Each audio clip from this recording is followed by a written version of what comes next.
Эрт үр цагт тэмээ одоогийн бугынх шиг 12 салаа ивэртэй байсан ажээ. Бас өдгөн болоод урт сайхан сүултээ байж гин. Харин тэр цагт буг ивэргүй, мухар молцсон, адуу сүүлгүй, годон шодон байсан юмсанжээ. Иймд тэмээ сүрлэг сайхан ивэртэйдээ их л бие тоон иврээрээ ямагт гайхуулан хөөрлөгдөг байжээ. Тэмээ нэг өдөр ус уухаар нуурын хөвөөнд ирээд уухаасаа илүү усанд туссан дүрсээ олж үзээд сүр жавхлангаа их л багтан хараад зогсож байж. Тэгтэл тэр үеэр ойгоос буг гарч ирээд толгой бүхэлхэн мэхэсгээж гуниг тагаар хэлжээ.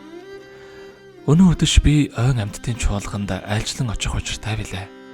Ийм муухай мөлчгөр мухар тухтай яаж очих вүлээ? Ядаж нэг цагийн төдийч болов. Чинийх шиг ийм сайхан ивэртэй явж үзэгсэн. Тэмээ чи өршөөж өнөөдөр надад иврээ төрөөгөөч. Маргаас чамайг усуухаар энд ирэхэд чинь би иврийг чинь авчирч өгөмз гэж гуйжээ. Тэмээ бугыг үзвэл үнэхээр өрөвдмөр сүр үзэмжгүй харагдсан тул иврээ молтолж өгөөд усуухаар ирэхэд минь заавал авчирч өгөөрэй гэж захив. Сүрлэг сайхан чимэглэл болсон иврийг шүүрч аваад буг ойдоо орчив. Замд нь морь дайралтсанд буг хинээс ивэр авснаа хэлж өгчээ. Морь бас нэг гой сайхан молж авах санаатай тэмээнд очиод сүүлийг нь гуйжээ. Сайхан сэтгэлд тэмээ найл морины үгэнд ороод сүүлээ бас сольчихжээ.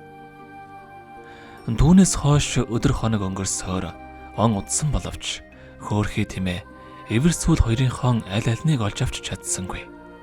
Авлагтай амьтдтайгаа уулзаад эвэр сүүл хоёрыг нь эргүүлж өгнө гэж амсныг нь сануулхад цаадуулна дооглон инээгээд тэхийн эврийг тэнгэрт тулгаар тэмээний сүүлийг газар түрхээр өгөмз гэжээ. Тэр цагаас хойш одоо болтол тэмээ ус уух бүрдээ усан дотор эвэргүй мухар молцсон болсон дүрсээ олж гараад дурн гутаж толгоогоос эксэрдэг болсон гэх ба ус хид балгаад энтэр уулын орой харж байн үлийн зогсдох нь усан дээр эврийг нь авчирч өгнө гэж амласан. Бугын болцоог санаад буг эврийг минь авчирч яваа болов ингэж гордож хардаг учраас тэр гин. Бас бугын эвэр жил бүр нэг удаа булгарч ундаг нь тэр эвэр угаасаа бугад саяасан биш. Тэмээнээс залж авсны учир тэгдэг гинэ.